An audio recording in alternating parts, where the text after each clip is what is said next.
think one of the dynamics at play as well is we need forms that are natural to what it means to be human. And people don't instinctively open up with a group of 15, 20, 70, 200, 3,000 people, especially when it's on cue and you've got 2 minutes to have a meaningful interaction. What you're watching here, folks, is these two pastoral folks who are theologians and philosophers sneaking by a CEO, just a cold, hard capitalist who wants statistics. What are you thinking? Because I suspect you are thinking, sounds stone cold crazy. Stone cold crazy? What's that about? We're in part 2 with Dr. Dave Benson with the London Institute for Contemporary Christianity. We're going to talk about alongsiders, whatever that means. We're going to talk about being with people as disciples are called to be with people. Relationships. Carmen LaBerge is with us also to help make some really great points, great insight. This is a conversation that you want to catch when you think about leadership's role in making discipleship happen in any Christian community. Here we go.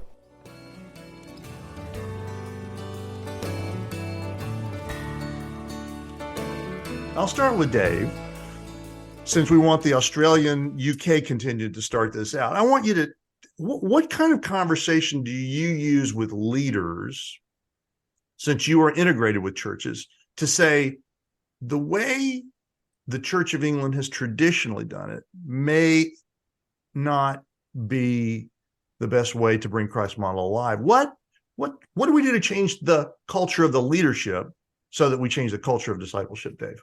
I think a shorthand for a model of change, I think maybe you've seen this in the business circles, but the Beckard-Harris equation of change is interesting. I won't bore you with a long mathematical equation, but if you just think of 3 dimensions here, if you want to see change, if you want to overcome resistance, you need to have a vision for something better, and that's multiplied by dissatisfaction with what presently is, and that's multiplied by first steps. So if you want to have that to be greater than the resistance, you need vision, dissatisfaction, and first steps. And I think for me, in talking with people, the first part is the vision.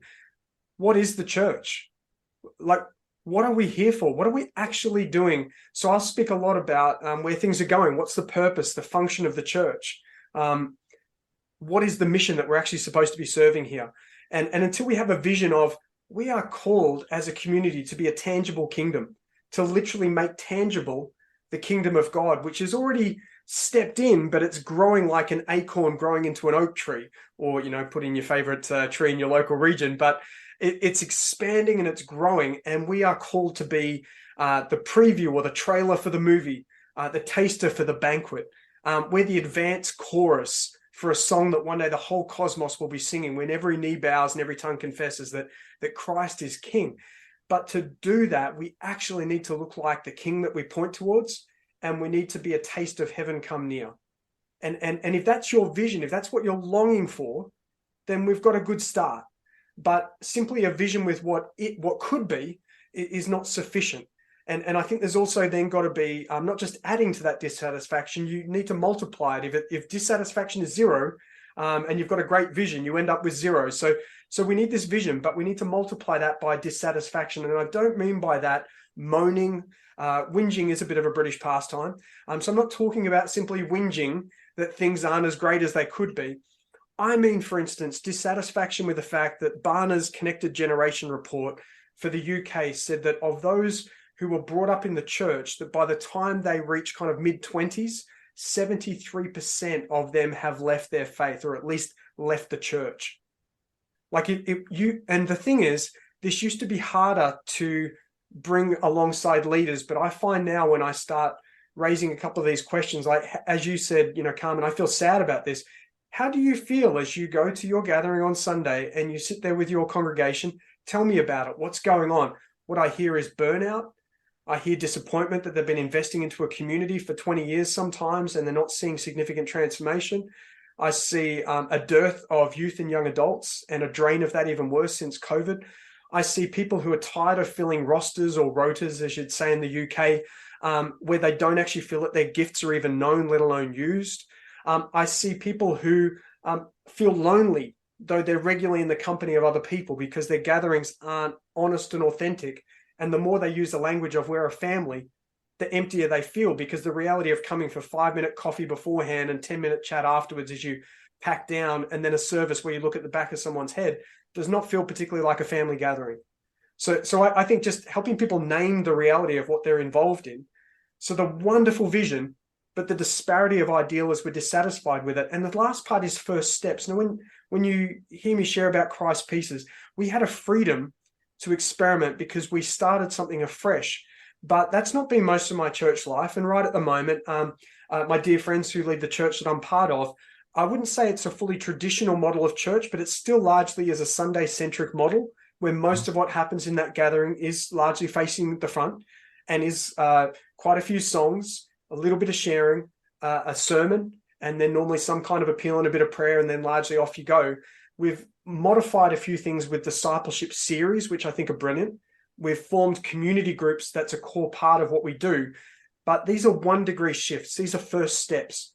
And I'm not critiquing the first step. You must have first steps to move from where you are to something different. And in all of those little tweaks, I'm finding that people come alive and they go, this kind of feels like what we're meant to be as the church. And consistently, if you see people experience that, you get more freedom to change things further. But if you never experiment, nothing changes. So vision, dissatisfaction, first steps. I find that's the kind of language, and just share those stories. People's missional imagination awakens and church becomes healthier.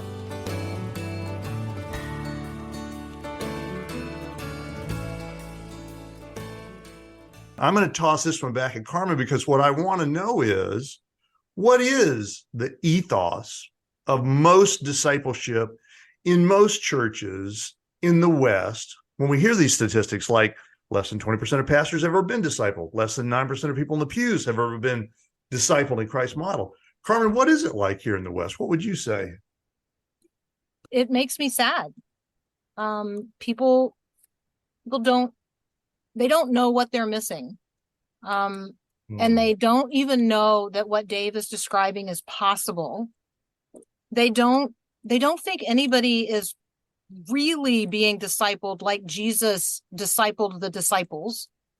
And so when they hear the charge, that they're supposed to go and make disciples, they just assume that means that they're supposed to make sure that whatever kids they have, if they have kids, get baptized at the appropriate time, so that, their ticket is punched, which of course is not salvation, and certainly not discipleship.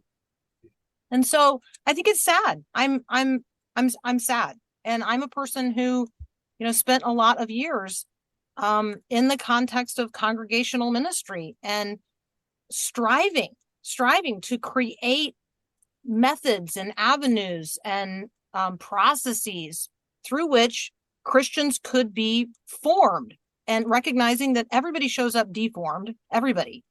The information model, which is not a transformation model, but it is the Reformation model, it just tends to stomp out anything that would be, frankly, a fresh wind of the Spirit. And so I'm not saying that where I am in my environment, we have it all figured out. I'm not, I attend a very traditional church in terms of this conversation. And if my pastor is watching right now, he is thinking, she's outing us. We're not making disciples. We're not.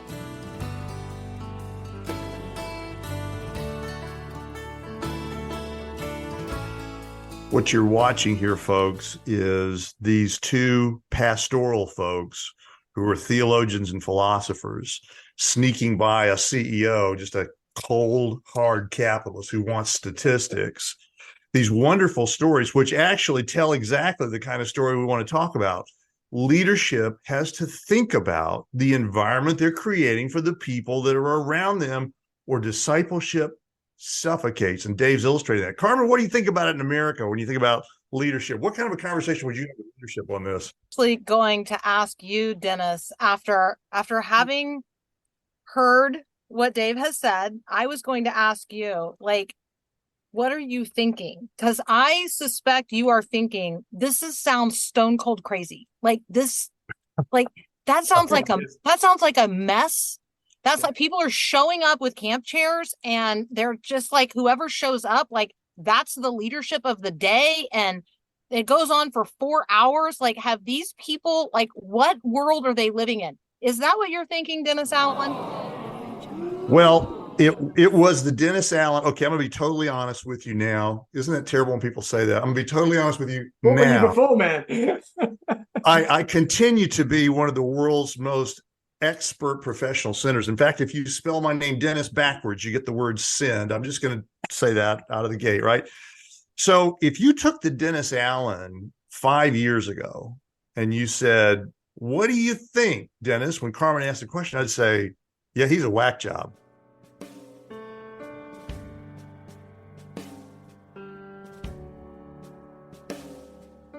Could I be so could I be so annoying as to ask a question of you both? Sure, What's Carmen first. Yeah, I'm feeling like an interviewer here, but what's one shift that you've done in the gathering that you feel has really made a difference so that when people scatter, they are sent as disciples? Have what kind of experiments, however small or big, have you done, seen that you're like, oh, that felt like it really came alive?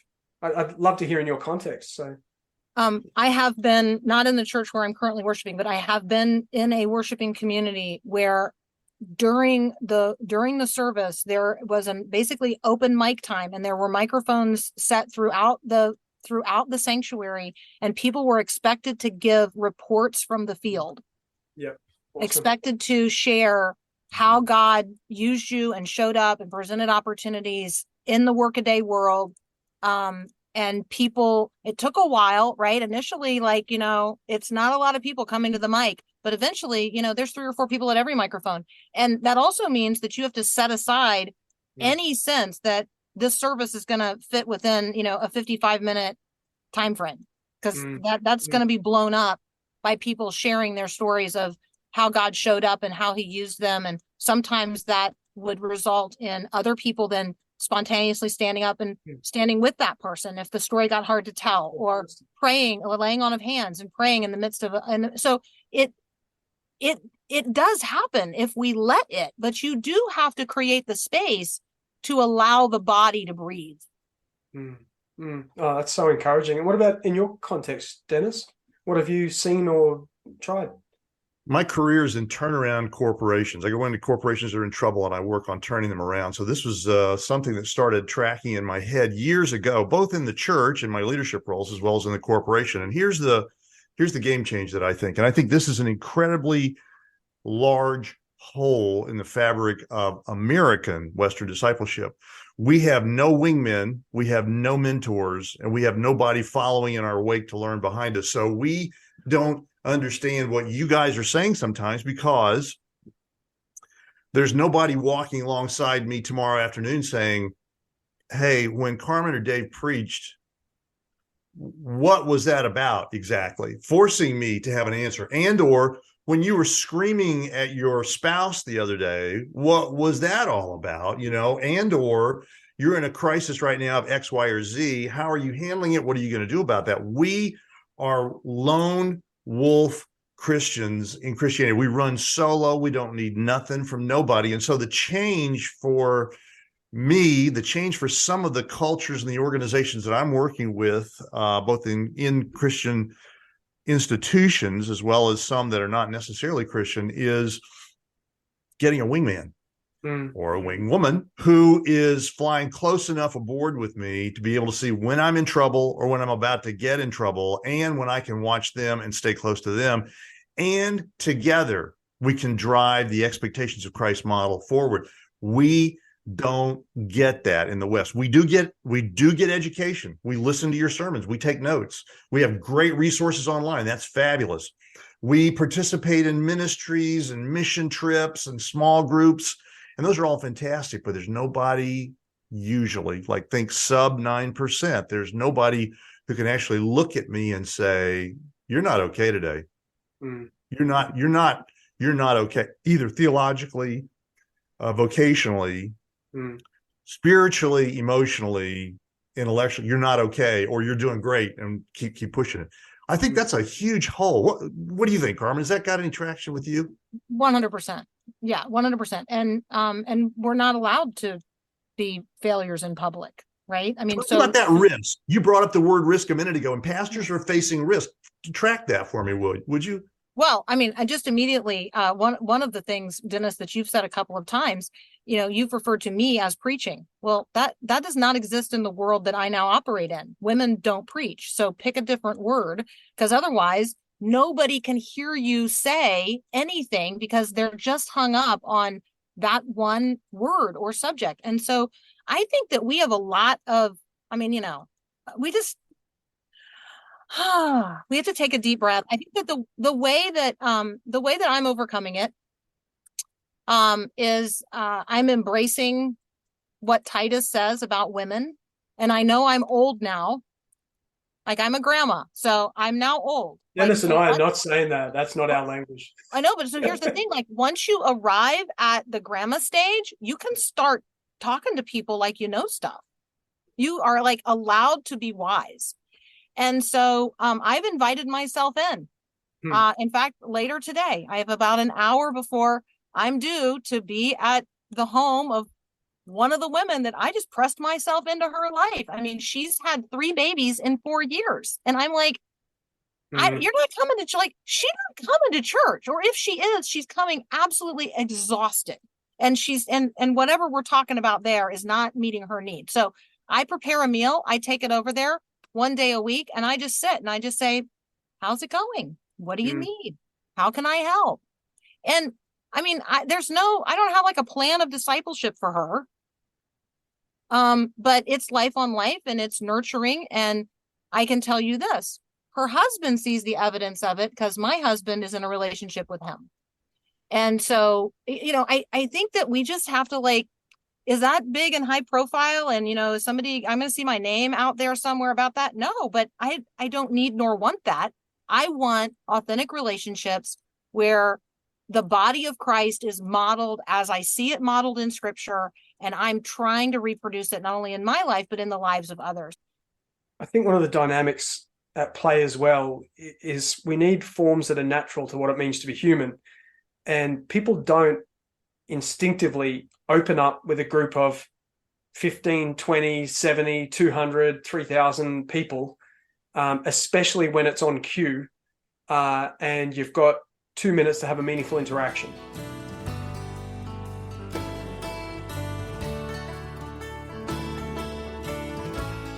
Like, for me, one of the core passages is the road to Emmaus, or the walk to Emmaus, Luke 24.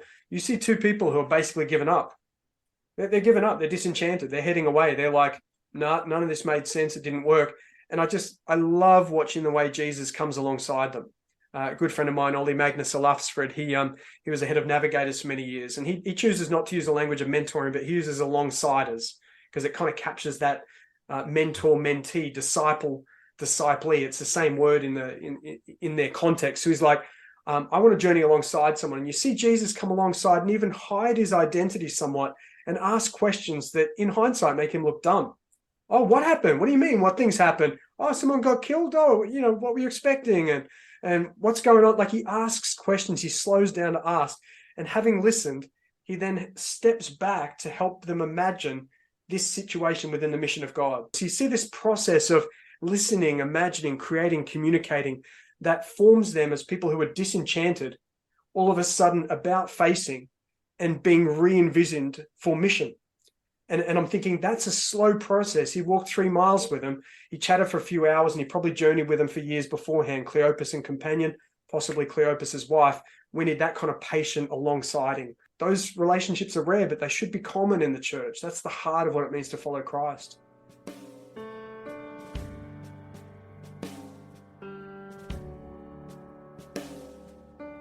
But you're not playing fair in the church. You're disrupting. You're subverting this whole process. Carmen, talking to leaders, what would you say to the American church leader today if we want to try to really change the game in discipleship? What are your thoughts? Figure out who you have to get permission from to imagine a different way, to experiment, because it's risky. But people are dissatisfied. I mean, there is a level of dissatisfaction. And so I think that if you are a leader in a church and you recognize that, then now's the time to say there is a different way. There actually now are models we can look at. There are people we can talk to. There are examples of how to do it differently. And so do we have permission? Can I get permission from whoever it is that has to give the permission to allow it to happen? To try some things, to try one thing, because we're going to keep doing the same thing that we're doing, and more people are going to continue to leave, and fewer people are going to experience real transformation. And God's going to send a fresh wind of the Spirit. It's just going to be outside of our institutional settings. And so I don't want to see, I don't want to see the great de-churching continue. I would like to see us imagine a different future and have a willingness to experiment and see what God does with that.